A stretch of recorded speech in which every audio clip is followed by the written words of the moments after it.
there's been maybe a perception that it was something that you needed to leave Berks County and have your shoulder replaced. And I think maybe I can dispel some of that myth today. This is a little about me. I'm a native of Pennsylvania, not a local area. I grew up in Pittsburgh.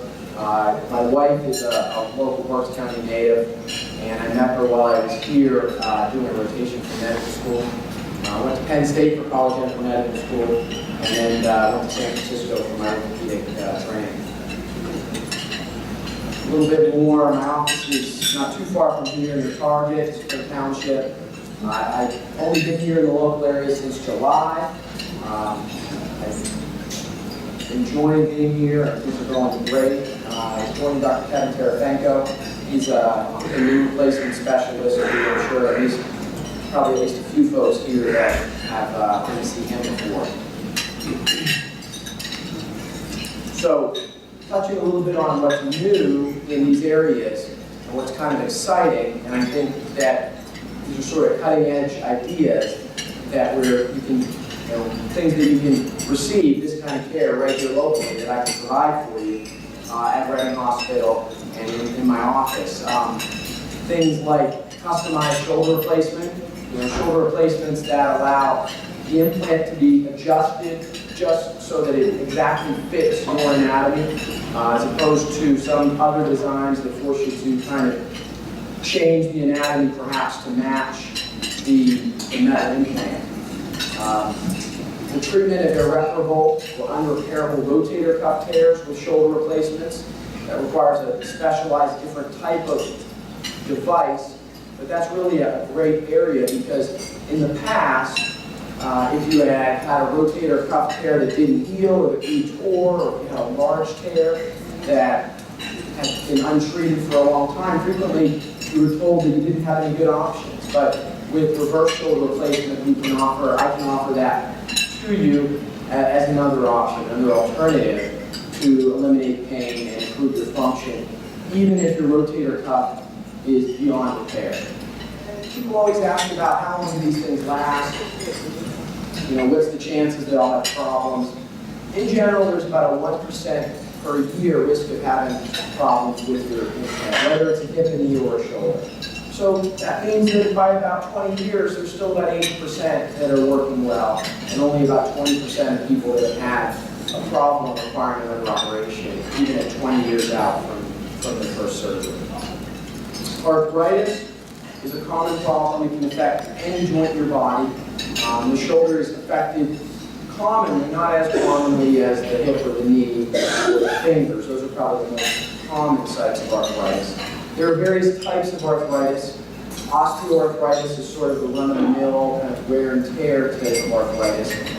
That's certainly the commonest. That has some component of inflammation, but primarily it involves the cartilage wearing away from the joint.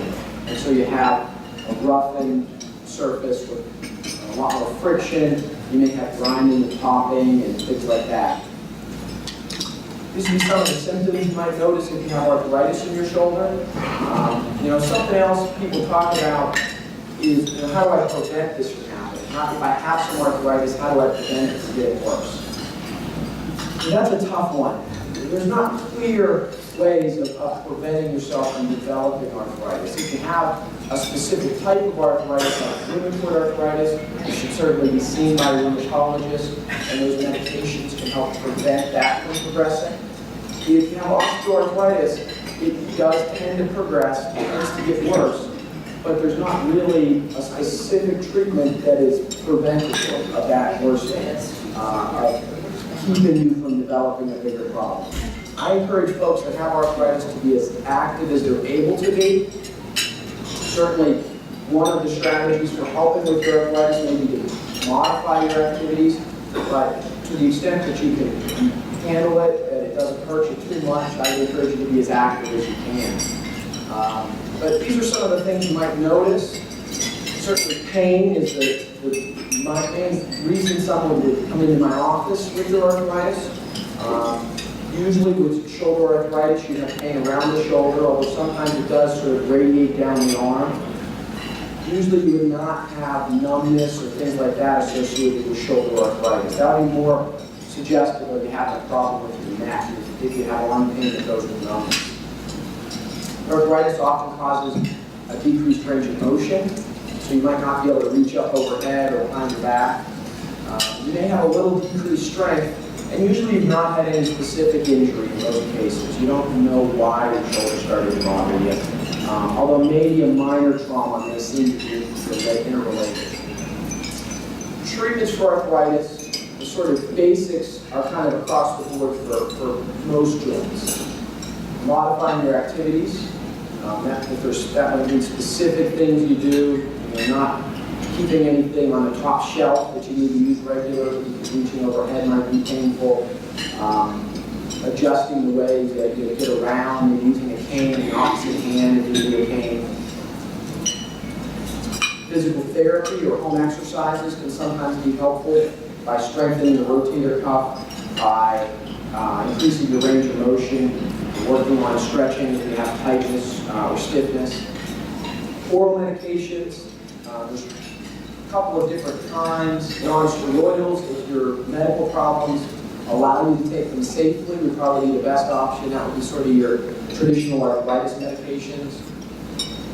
Moving beyond those other options, if you've tried those other things and you still have pain or other symptoms that are bothersome to you, that limit your activities, that you don't feel like you can safely live with, then you'd be talking about some type of surgery.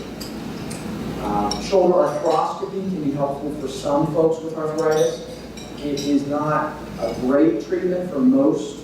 It usually gives you relief for a limited period of time. But in someone that for some reason is really not a good candidate for other surgeries, we sometimes consider that. Shoulder resurfacing works, again, in a small subset of folks, as hemiarthroplasty is the same. Those are limited to a pretty small subset of patients.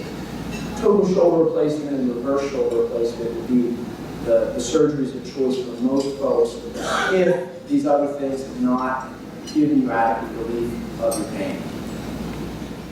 Often people will have pain at night as well. That may be positional as you relax and you move around a little bit. You'll almost always have some degree of weakness if you have a rotator cuff tear. And sometimes people do have a history of trauma. Certainly a trauma can tear your rotator cuff, but the majority of these problems are more of a wearing out phenomenon. And if you have trauma, it's usually very minor trauma that's maybe the straw broke the camel's back as opposed to a major injury. The non-operative treatment is similar. Physical therapy probably carries a bigger role in the non-operative treatment of rotator cuff disease. That really is sort of the key to trying to avoid surgery if you have a rotator cuff problem. These other things in the rotator cuff are probably more of a Band-Aid or something just to manage your symptoms for a while in hopes that you can then rehab your shoulder some. Because the rotator cuff is an active structure that's really trying to hold that ball in place, the therapy can help because you can use other muscles, you can train your shoulder to function in such a way that the ball stays where it needs to be despite having a rotator cuff tear. If you do still have significant symptoms from your rotator cuff, despite trying these other things, especially physical therapy, then the next step would be to think about some kind of surgery. The surgery, there's a variety of different surgeries. Certainly for the majority of folks with rotator cuff tears, if you're going to have surgery, it's going to be to fix that rotator cuff tear. And that usually works very well in the majority of patients. Sometimes if you have a very large tear, or a tear that you've had for a very long time, the tendon just can't be repaired. Also, sometimes if you also have arthritis in your shoulder, you wouldn't do well if you did have it repaired because you'd still have pain. Some of these other things like decompression or debridement are useful in select cases, and tendon transfers, again, is in select cases for folks that otherwise aren't good candidates for repair or for replacement. Reverse shoulder replacement is really the next step. Revision shoulder replacement is a much rarer problem, so you can feel comfortable about that. It can happen if you had a fall and fractured your shoulder around your replacement. or sometimes for other reasons, like infection. I perform these surgeries as well, and so again, you can rest assured that there's somebody locally that can help you out if you do have problems down the road, whether I've done your shoulder or somebody else to help you with that if it's a problem.